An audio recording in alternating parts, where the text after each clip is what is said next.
I call to order the Municipal Audit Committee meeting. And actually, Lisa, is Amy dialing in, do you know? She is. Do we have anyone on the phone? She may. Okay. In a minute. Okay, thanks. Let's start by introducing ourselves. Forrest Dunbar. Suzanne LaFrance. Big training. Mike Chadwick, Internal Audit. Scott Lee, Internal Audit. Bill Paulsey, Municipal Manager. That's Lower Office of Management Budget. And in the back, Pearson. Mylan Wood. Al Chakowski, Maintenance and Operations. okay. Brett Joplin, AWU. David Persinger, AWU. Mark Johnston, MLP. Mark Spafford, SWS. Leah Patton with BDO. Okay, thank you. And I believe everyone has a copy of the agenda and a copy of the audit findings from the Internal Audit Report 2018-04 Municipal Take-Home Vehicles, AIM 67 2018. And I'll go ahead and turn it over to Mike Chadwick to run us through the findings. Thank you. About a month ago, we released this internal audit report, and this report was basically looking at the take-home vehicle program as established under Municipal Policy Procedure 76-3. That policy procedure it exempts the Assembly, Anchorage Police Department, and the Fire Department from the requirements of 76-3. We had 6 findings related to take-home vehicles. The management was responsive to all 6 findings. Finding 1 on page 3 talks about the take-home vehicle monthly usage reports that were not always submitted to payroll as required by the policy procedure. Finding 2 on page 5, we found that employees with take-home vehicles were not always approved as required by P&P 76-3. On page 3, or at the bottom of page 5, finding 3, we found that the municipality may have more take-home vehicles than needed to meet its operational needs. On page 7, finding 4, we found that the OMB needs to enhance its process to receive and maintain a complete master file of vehicle authorization letters, and review and analyze and maintain copies of the monthly reports and the letters of justification. We then have finding 5 on page 8, where we found that we had some employees living outside of municipal boundaries were assigned take-home vehicles. And then finally, we had finding 6 on page 9, where we found that the P&P 76-3 could be improved. It was last week updated in 1996. So those are our findings. And like I said, management was responsive to the findings and to the recommendations. Okay, thank you. Yes. Any comments, questions from Assembly members at this point? Okay. What's that? Oh, sorry, I'm waiting to hear from the Okay. Mr. Falsey, would you go ahead? So thank you. Appreciate the chance to take a closer look at the take-home vehicle program. I'll do a little intro that's mostly on, what is it going to get through all this? It's mostly on finding number 3. I think the Assembly knows I'm personally a little skeptical of take-home vehicles. I got rid of mine. And we do an annual process where we make the departments who have the take-home vehicles re-up with some justification that shows continuing use. So to orient the Assembly to what was set out in the audit report, they noted that we have take-home vehicles in MLP, AWU, maintenance and operations, Merrifield, the port, and public transportation. We also have take-home vehicles in fire and police, but they're not subject to this policy, so they're outside the scope of the audit. Since the audit came out, we have a new public transportation director, and Jamie Atkins said, I do not need a car, so she no longer has a take-home vehicle. The port also clarified that their take-home vehicle is take-home almost in name only. They have 2 vehicles at the port, and they don't regularly take them home.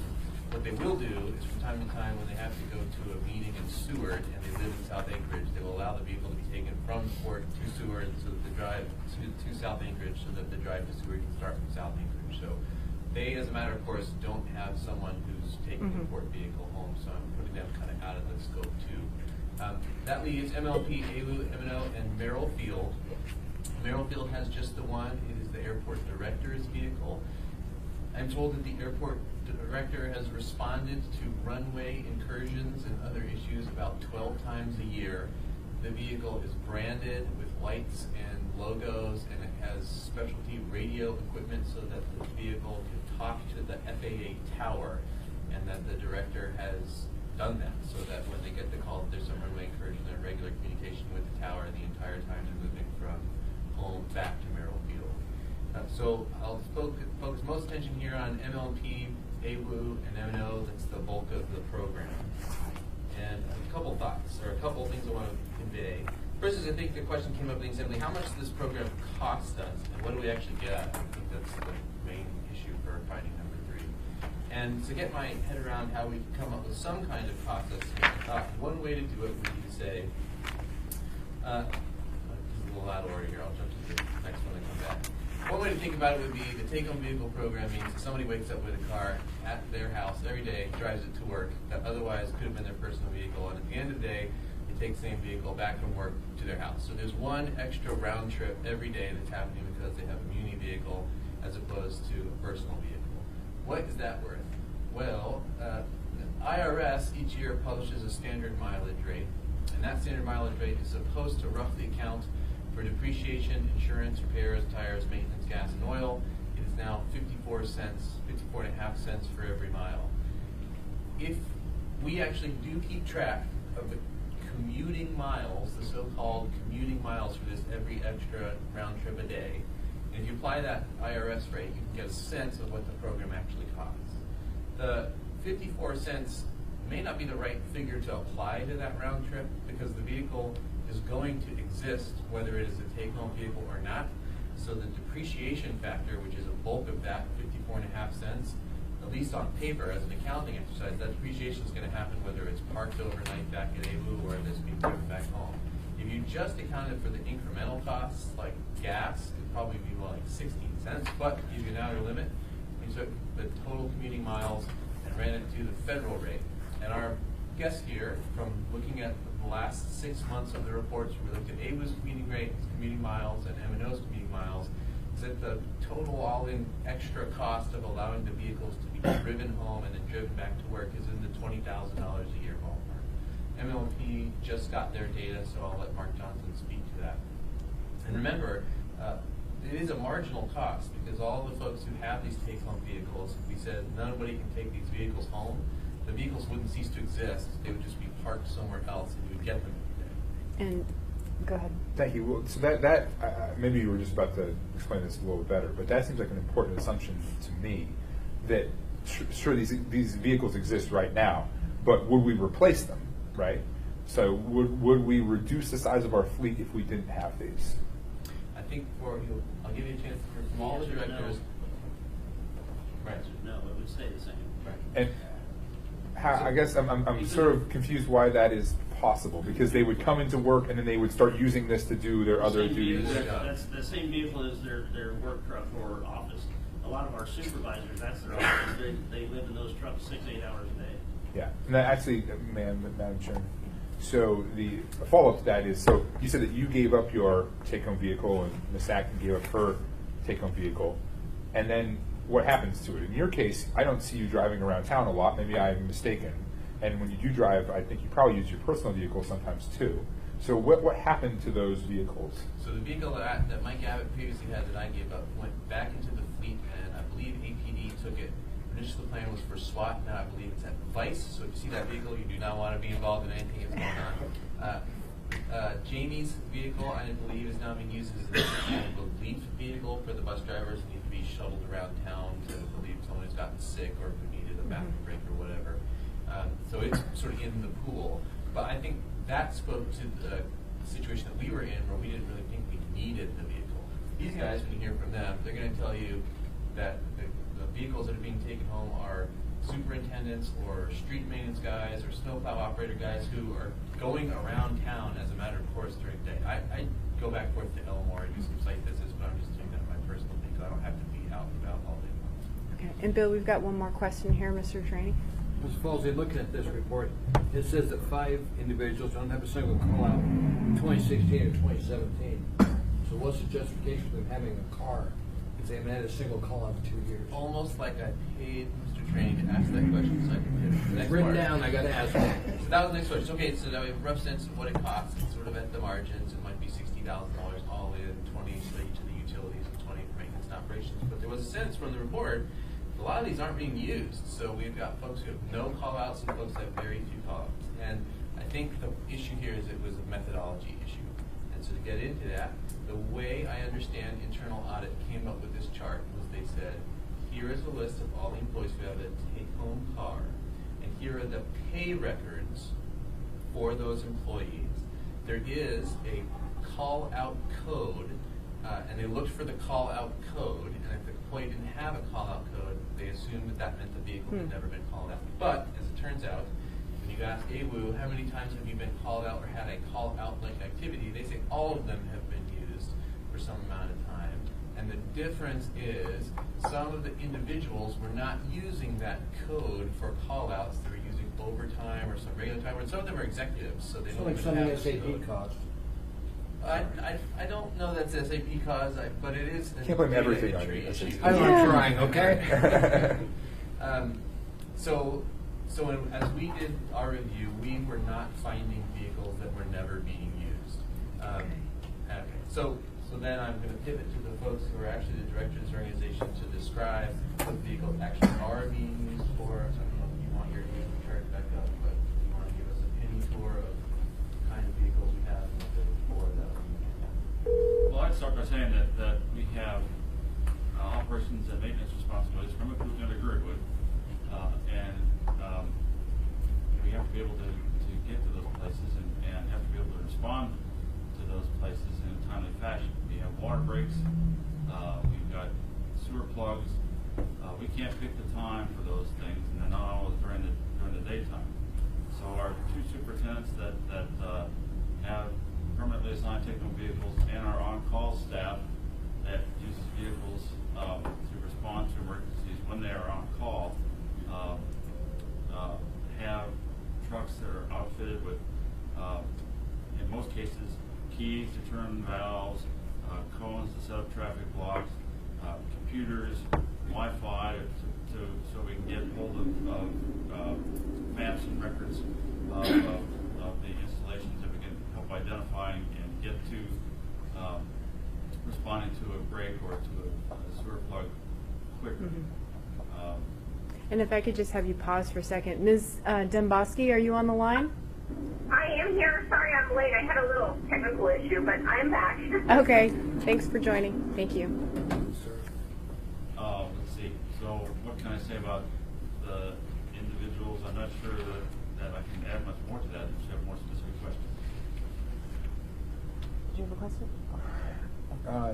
No, I think it's clear. Dick? Mr. Falls, are any of our vehicles taken out of the municipality up to Palmer, Wausau, and Matsu by the employees?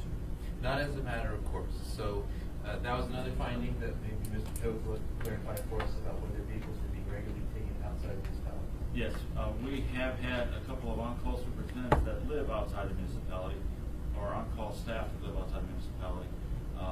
In one case, we recycle our list of on-call employees on a regular basis, quarterly to semi-annually. We'll change the staff that are on call. There have been, and there is one that is an on-call superintendent that lives up by Settlers Bay. His knowledge of the community and of the system is pretty large, and his experience working with utility is a long time. His utility as an on-call superintendent is to call him up and ask him questions about stuff. He typically does not run out to respond to a break in downtown or in Girdwood. Were he to do that, he would come to Clutna, pick up a car that is available at the water plant and drive to the site, but that's a rare occurrence. We've had other instances where people have been on call. They've been living in the city. We've had two of those folks that moved out to the valley and are off the list. They're not doing the on-call thing now. So we have one other instance where there's an on-call staff person that lives as a rule. Well, he lives in the valley, but when he's on call, he stays at his parents' house and keeps that truck with him all the time. So if these guys are when they're on call and have a vehicle, they go to Costco with their family drives a one car, and he drives the truck so that he can have instant access to the computer and the communication and tools and can go when he needs to. So we didn't find any take-home vehicle that was regularly being taken out of the municipality. You've probably seen the Putin a lot as you drive in north. It's always full of police cars. Same situation with all these take-home vehicles too. Now, the one caveat to that is we do from time to time get requests to take vehicles out of the municipality. They're almost always police requests to go help with an investigation into that sewer and go some training in sewer. I don't think I can even recall. Actually, we were driving some MLP folks to look at a project that's going to be related to a tank retrofit that we're doing, but those are onesie-twosies. No one is driving the vehicles to haul for everything.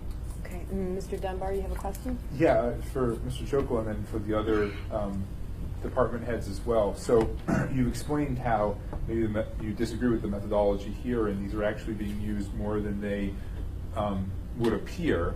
What portions of the audit were sort of well taken? I mean, what portions of the audit here do you think were on point and will result in some kind of policy change?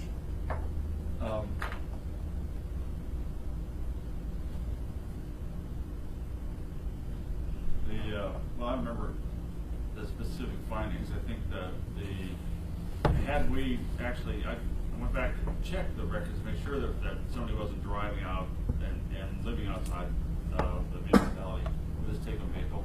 Had there been that case, then we would have stepped back and said, oh yeah, we got to get a justification letter for that. My question is not just with like them leaving the municipality. It's with the entire audit report. Is there anything in here that that was positive for you that you do think was well taken?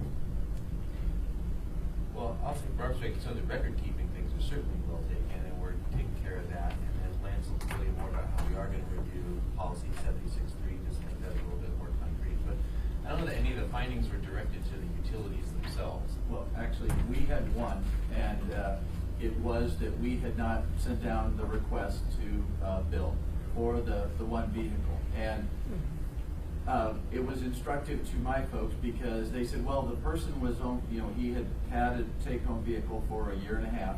He had accepted a position somewhere else, was only going to be here for a couple days after we sent the report down to Bill. So they said, well, we don't necessarily need to do that. And what I have instructed them, if they only drive it for a single day, we still need to request authorization for that individual. And since that person has left, the vehicle now stays in the lot with the rest of the vehicles. Thank you. And Mr. Dunbar, we did have, we were derelict in producing the monthly reports, so we stepped up. Thank you, Mr. Chokol. Thank you, Madam Chair. And actually, I have a question. When it comes to actually obtaining a vehicle from the motor pool, I mean, does the employee go with an authorization in hand, or just go to the motor pool and is handed keys, or how actually does one obtain a vehicle? For our staff that work out of the headquarters, a number of are assigned to the individual staff people for guys that are in the field all the time. And we also have a series of pool vehicles as well. We also have assignments for our O&M staff and for permanent assignments for folks that, like Mr. Persinger has had the car, I think, since he took the position in 2013. So the mechanics of doing that are I don't know the details, frankly, because we don't do it that often. But David, maybe you could speak to how we do that on a rotating basis when we have a new on-call that come up. Well, it's generally assigned a position, so we talked about like superintendents that are out in the field a lot, so that position has vehicles, and the person comes into that, they're assigned that vehicle, and then that vehicle stays and goes to the next superintendent. So that's generally how it's done. Okay. And for ML&P, we have vehicles that are assigned to individuals as take-home vehicles. We have vehicles that are assigned to individuals that stay at the office, but throughout the day they Mhm. use it as a work vehicle.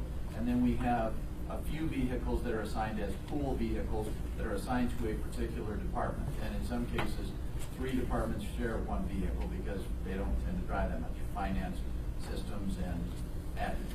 And there are logs that the person has to sign out and get the key, and then they go, they bring it back, they sign it back in, and they bring the key back. Okay. And just to follow up, those vehicles are never taken home. That's correct. Okay. Thank And you. as for maintenance and operations, each supervisor and each superintendent and the manager is issued their own vehicle because they basically work out of that truck 5 to 6 hours a Mhm. day, 10-hour shifts, sometimes more. And then during snow removal, it's more like 8.5, 9. So that's basically their office. And the same thing, they have a computer, and the radio systems, everything's there so they can manage operations. Okay, thank you. Please continue. And then just to put a bow on this before I hand it off to others, the AWU MLT story is mostly a first responder story, being more efficient at getting out to the particular areas. I think our view is that the $20,000-ish a year annual cost is good insurance to get a bit faster public safety Mhm. response. M&O has the same story, but they also have another flavor, which is they have a suite of take-home cars which are only taken home in the winter. That's correct. And Alan could probably. Yes, we have 6 supervisors in street maintenance that are on different shifts. When we go from about October 15th to the end of May, we're in a 24/7 operation. So we have 6 supervisors. Those supervisors, that's the only time they have that vehicle. And then during the summer, we have one on-call person that has a take-home vehicle of those 6. Other than that, we have 2 superintendents and a manager in street maintenance that have full-time take-home vehicles, as do I.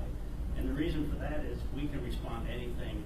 Those folks also have cones and stuff that, Mhm. so if we have a storm drain failure, you know, a lot of people think, well, it's only snow. We have storm drain failures, but we have wind events, flooding events. So that's what they do. They are able to respond. And the reason that those individuals, you'll never see a call out from those, what I'll call the superintendents and the manager, is because they carry the phone, and it's a savings to the city because they leave that phone on 24/7 at no cost to me or to the departments, which is a big plus. They don't shut it off, you know. So I can contact those folks anytime. If I need them to come out, they respond immediately. The big plus for us in the wintertime is that we have each one of our supervisors is assigned actually to the area they live in.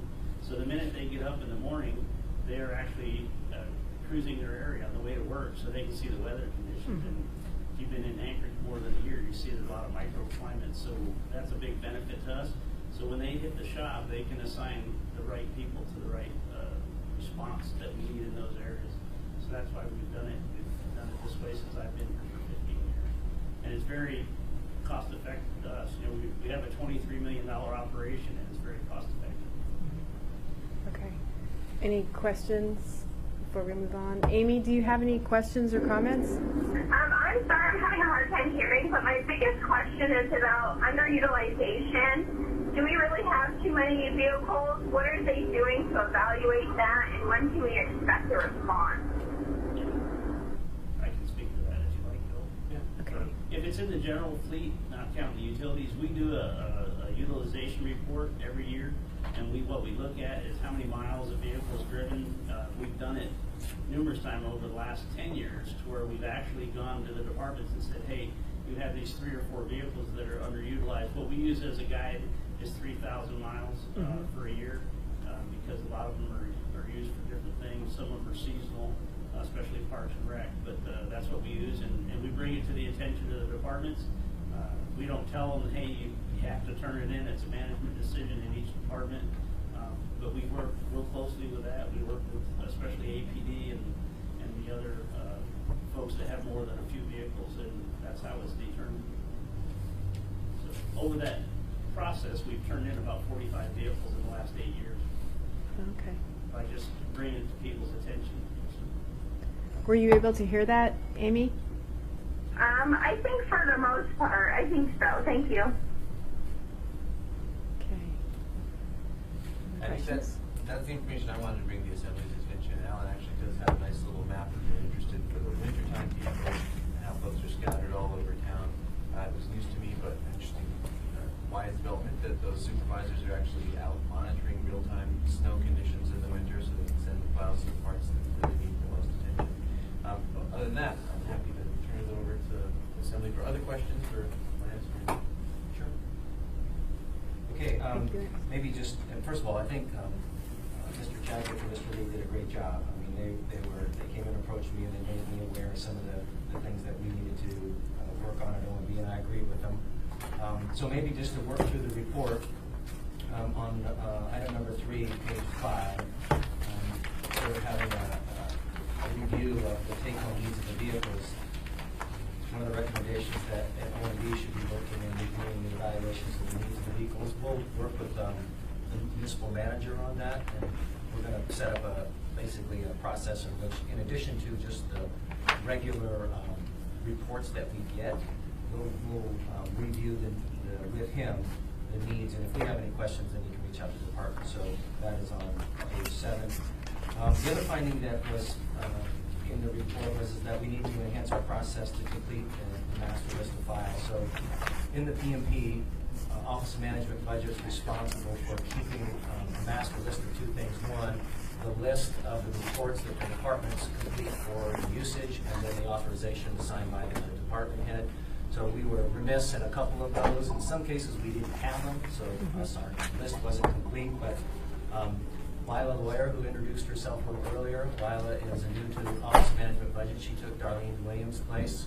We used to have a person who specifically that was their task.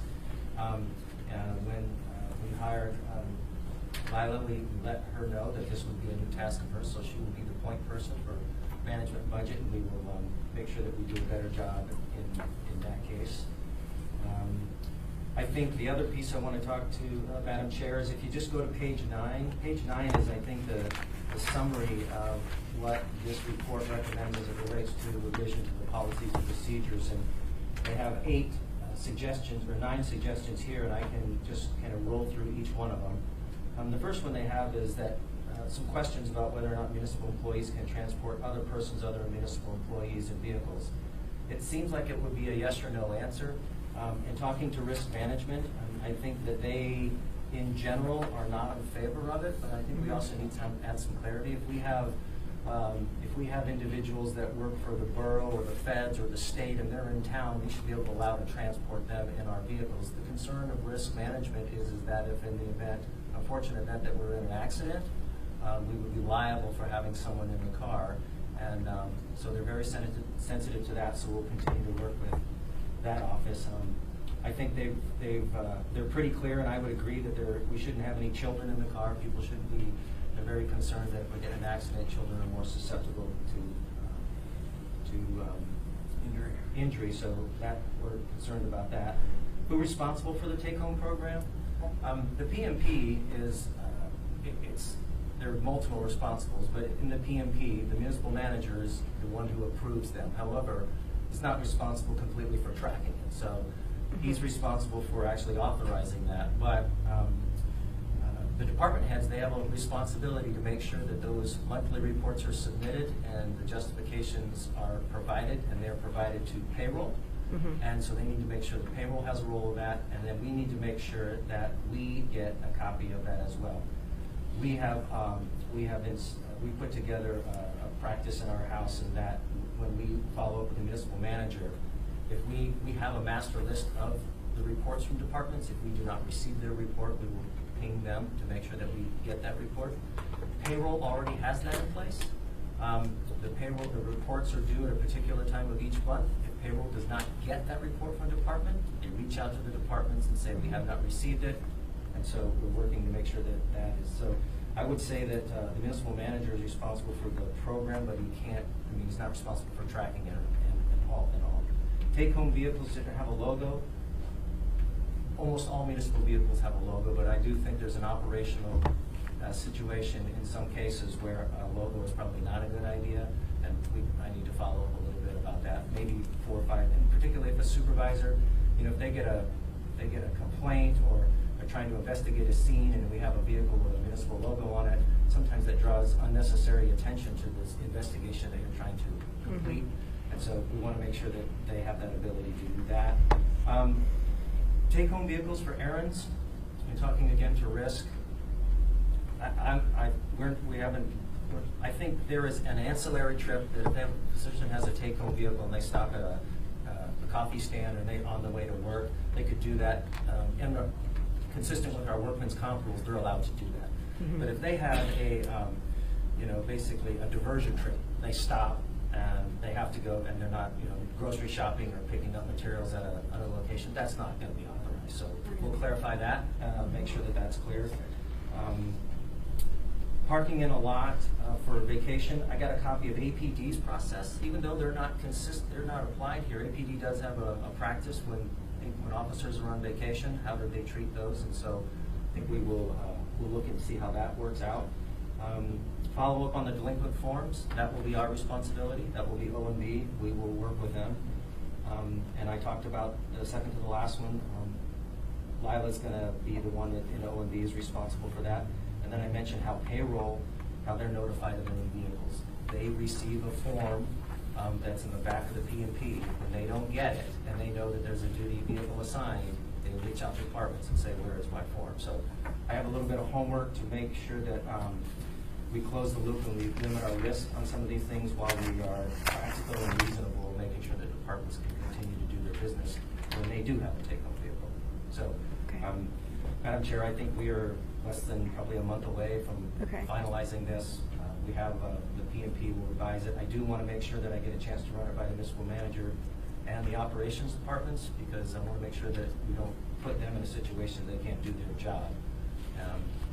And to the credit of the internal audit, as I am reminded that when Mayor Maestrom put this signed this policy and procedure, the questions about who's allowed in the car, what kind of trips can they take, all of those kinds of things were brought up then. And so I think the policy in general is pretty sound. We just got to tighten up a couple of pieces, and so I don't think it's going to take much effort. Okay. And we'll add one thing too. One thing that a lot of people don't realize is that when we turn in that report, each individual that has a take-home vehicle they basically it's considered as income and they pay taxes on it also. A lot of people don't realize that. So, okay. I think it's $3 a day currently. Right. Okay. Thank you. And thank you, Lance, for that update. By way of follow-up, I understand from Muni P&P 4.1 internal audit reports that you would submit quarterly reports to the manager and CFO until the issues are resolved, and it sounds like it won't take a full quarter to do this. Will you be preparing a report based on the changes that you're implementing? So my plan is to update the P&P and submit that. I mean, I've just basically told you my plan. I can write that down. But my plan right now is to modify this P&P, run it by the departments, run it by the municipal manager, and then give a courtesy copy to the internal audit and get it signed. Okay. And then I just want to make sure it makes its way to the audit committee and members of the assembly. Yep. So if you would add us to that distribution, that would be great. Okay. Mr. Trainee, Ms. Domboski, any questions? I have some tangential questions. I mean, through the course of this discussion and just trying to understand how the process is for pooling vehicles and everything. I mean, do we have GPS tracking on any vehicles? Well, I know we have GPS tracking on all of our fire apparatus. Right. Buses. Well, outside of... when we have updated our computer-aided dispatch system at police, we'll have visibility into where all the police cars are in time. I suspect we don't have. We do not, but we have been looking at it so that we can better know where all of our vehicles are. Right. And it seems... It's fairly expensive, and not only is it expensive, but it's like anything else. The software constantly has to be updated, so you have continuous cost and upgrades that are required. Right. We use it at my work, but folks are going out to remote areas, and it's really important to know whereabouts just for safety reasons. But I know as far as automation goes, a GPS tracker can help with that piece to verify mileage and usage too, as well as speeding, if that's an issue. But I know that's outside of the scope of this audit. We report full implementation of GPS for all of our vehicles, and we taper that back in the line of the software updates and the expense. So we have the vehicles that get the most use. The field service guys have GPS for the same reason that Ellen went on where the team is. Okay. Okay, so just so that I'm clear, the 48 vehicles, which actually is reduced down to 46, that represents the entirety of the number of vehicles that are taken home by municipal employees. And do executive assigned vehicles, are mileage reports also required for those? So all vehicles need to, or all employees who are assigned vehicles need to provide those reports. And so I think we're scoring it at something close to 45 because we don't consider real take-up vehicles in public transportation to be a vehicle up. But there's all police and fire vehicles as well. I Okay. don't have those numbers top of mind. Fire doesn't have too many. I think it's less than 10, but police has hundreds. Okay. And also by way of clarity, as far as emergency vehicles, it sounds like all those vehicles, or most all of them, contain special equipment, tools, computers, cones, whatever's needed to respond. And if they're not, then they're used as offices during the day when they're not being used for those emergency responses. Is that correct?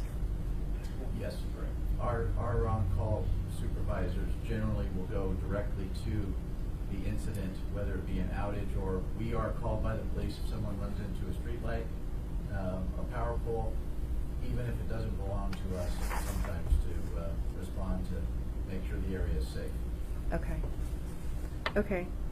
And then also by way of clarity, is there another audit then that is done for pooled vehicles that are not assigned to individuals? If they're take-home vehicles, I think they're caught by this. So, Okay. for instance, the winter guys who are on a rotational shift, that they are all swept up in this category. Okay. So for vehicles that are checked out but not taken home, it sounds like there is not an audit performed to review those practices. That's correct. Okay. I think Alan put an inventory and a check and to find out actually how they're being used. It's an audit of usage, and then he reaches out to departments. Yes, To make several sure- years ago, that's exactly what happened. What we found is there were several, a lot of it was here in City Hall, had individual vehicles assigned, but they were real low mileage, sometimes 500 miles a year. So the administration decided, hey, we'll turn in 2 vehicles and keep one. Right. And it's just a pool vehicle, and they can sign it out as needed. That's how Okay. it happened. And we've done that with some other departments too. So. Okay.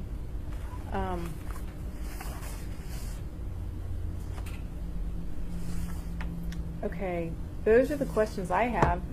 Mr. Trainee, Ms. Domboski, do you have any questions pertaining to the audit findings? Nope, I don't have any more, thank you. Okay. Does anyone else have any comments or questions? We'll look for the follow-up information. I do have some general questions about the audit schedule, and I don't know, Lance, if you're able to address those. I know that Robert Harris wasn't able to be here, or Tammy Clayton today. And these questions concern the target CAFR being moved from August 31st to October 31st. And are we still confident that that new date will be met? Because, well, and BDO is needing information from payroll that they haven't yet received, and wanting to get a status on if we're going to be able to complete the audits that are scheduled for this year. I'm sure I do not know that schedule, but I Okay. will reach out to Mr. Harris, and I will ask that he actually report to Okay. the assembly next Thursday when you meet as a budget and finance. Get Okay. response then. And related to that would be how long it takes to close a prior month. And since we are running behind with 2017, will that put us behind schedule for 2018? And if so, do you see the municipality in a similar situation in completing the annual financial audit for 2019?